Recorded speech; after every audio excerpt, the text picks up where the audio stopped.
Fish friends, welcome back to Steve's Fish Room. I'm on a roll today. This is the second tank I'm covering. Just did my son's tank earlier, finally. This is one of the many projects this winter during COVID that kept me from making content, but also kept me sane during the pandemic. I love this tank. It's a 40 breeder. This is my first CO2 tank. I've done a lot with low tech. I love low tech and dirted tanks. But, I kept seeing friends' CO2 tanks and, of course, lots online. So I decided to take the plunge. A friend of mine in the Missouri Aquarium Society recommended the F-Zone as a way to get into it without spending a ton of money. So I ended up getting the dual one, and I'm actually running a 10-gallon on the same rack above this tank, where I've got some great plants growing, including a carpet of Monte Carlo. And I'll feature that one in a later video. Anyway, this 40-gallon, I've got about a dozen panda cories and one lone Coreadolphi. I picked him up from a friend and was hoping I could get more, but have not found more yet. But he does not know that he is not a panda cory. He seems quite content in there. And then there's a group of autocats. You can see some around, and see some on the glass there. And then obviously this pair of angels. And they have been spawning every 2 weeks, like clockwork. And they're about due right now, and that's why the slate is in there. It's kind of funny, I worried about, there's a mermaid weed on the other side of the slate, and I kept thinking, oh yeah, I need to move that because it's going to get totally shaded out. But no, it's just grown around the back of the slate, so it's getting light there. Anyway, like I said, this is the first CO2 tank that I've done. I didn't want to drop hundreds and hundreds of dollars. I mean, I run 40 tanks. I think that they're well run. I've got lots of happy, healthy spawning fish. But I don't think that it's necessary to spend a ton. And so this actually has 2 used LED strips across the top. As you can see, it's they're growing plants really well. Probably the biggest different thing that I did was I pretty quickly swapped out the CO2 diffuser for a CO2 reactor. And that was only about $40 on Amazon. It's the Sarah reactor. And so I actually on this just have a big hob, an aqua clear. I don't remember which number, but it's one of the larger ones.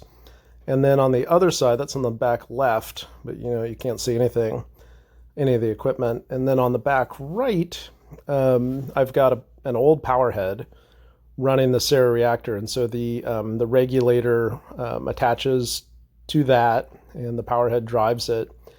And my CO2 levels shot up so much I actually had to turn the CO2 down. So it was a big advantage over the diffuser.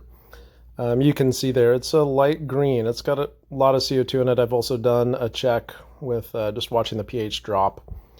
But it's doing really well CO2-wise. So the back of this tank, the substrate, I started with kind of a traditional V shape where I piled chunks of lava rock, just really well washed from Lowe's. And then on top of that, I poured stratum. And of course, a lot of the stratum will fall through, but the roots get down there. And so I just kept adding stratum until it didn't fall through anymore. But the lava rock helped to pad it out quite a bit. Otherwise, you'd be spending a fortune on stratum. Like I said, I love dirted tanks, but I have been really happy with stratum and some other tanks as well. So I've got both going on. And so then I used dragonstone, and I just did a line all the way across the front, blocking off kind of the front quarter of the tank. And then I used some really white sand. I've used play sand in a lot of cases, but this is one of the Crib C's. And it's just really nice and clean. You can put it straight in the tank. It's obviously more expensive than the play sand, but it's nice and soft. The cories love it. You can see this little Amano shrimp here. I've got a bunch of Amanos in this tank, at least 20. And you almost never see them, except this guy obviously is coming out for some of the food that I dropped in. You can see that the cories have made it kind of a problem. They knock the stratum around. So my barrier of dragonstone doesn't work perfectly. But you can see a little bit of Marsilia that I just planted in there. Figured there was enough stratum in the sand now that we'll give that a shot. a lot of different plants. Got a lot of Pinatophydia, which was one of my favorites, and a plant that I just wasn't able to grow. Some people, say that they have. I was not able to grow it in low tech. And then in here, actually, so then after I did the substrate, I put in a very large piece of driftwood. It's actually a single piece, and you really can hardly see it anymore, but it goes from the upper right there all the way over to the left. It really fills the tank. It's a beautiful piece. I'm actually wondering if I should trim the plants back so I can see it some more. But anyway, even though I soaked it for a month or more, I boiled what I could, but I couldn't get the whole thing in any pot that I own.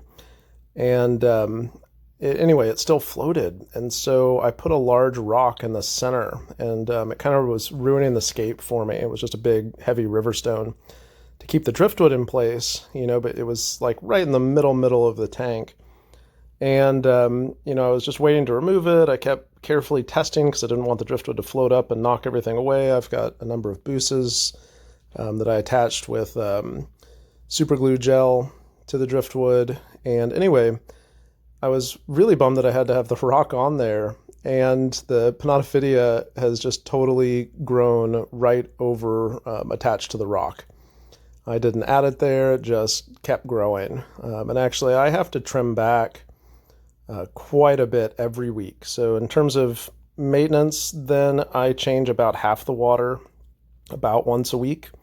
It's actually due. That's what I should be doing right now instead of making this video.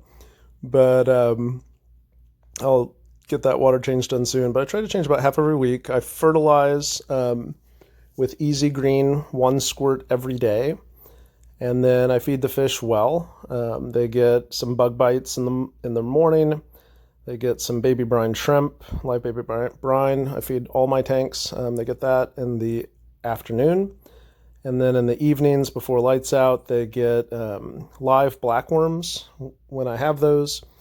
And then they get frozen foods like frozen adult brine shrimp and bloodworms in the evenings. And then I want to make sure that my cories, my school of about a dozen cories, is well fed. So I give them a few pellets just about every evening. And then occasionally, once or twice a week, I want to make sure those autocats, there's almost no visible algae in this tank at this point. I definitely had to fight that early on. But I want to make sure that the autos are well fed. So once or twice a week, I toss the autos a pleco wafer. So I use the Bug Bites sticks aimed at plecos, and I use the Sarah pleco tabs.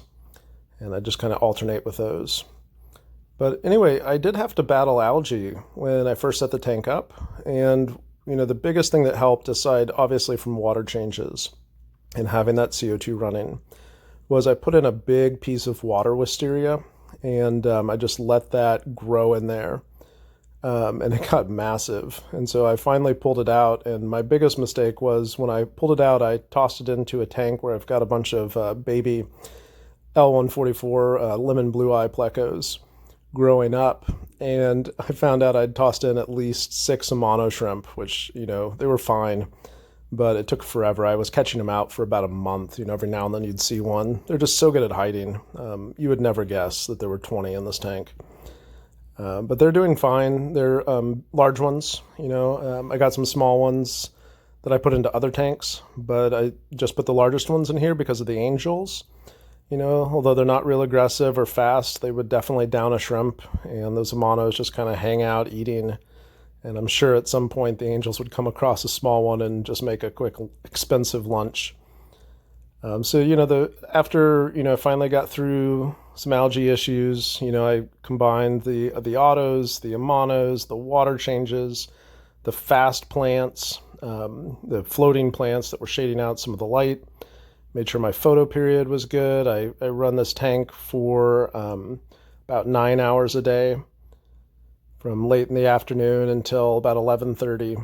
You can see my other tank lights are on in the background. I kept finding different areas where there was glare as I was filming. There's glare right in front of the angelfish. Kept having to figure out which tank was causing the glare there. See me swinging my arm. But anyway, I kept battling that algae. I got some nerites in there and some mystery snails, but finally really got through that. And so now it's a really beautiful tank, in my opinion. So in the comments, let me know what questions you have. Be happy to answer them. CO2 was a big leap for me, and I'm sure it is for a lot of other people. Thanks for watching. I'm going to try and get some more of these done over the next week or so.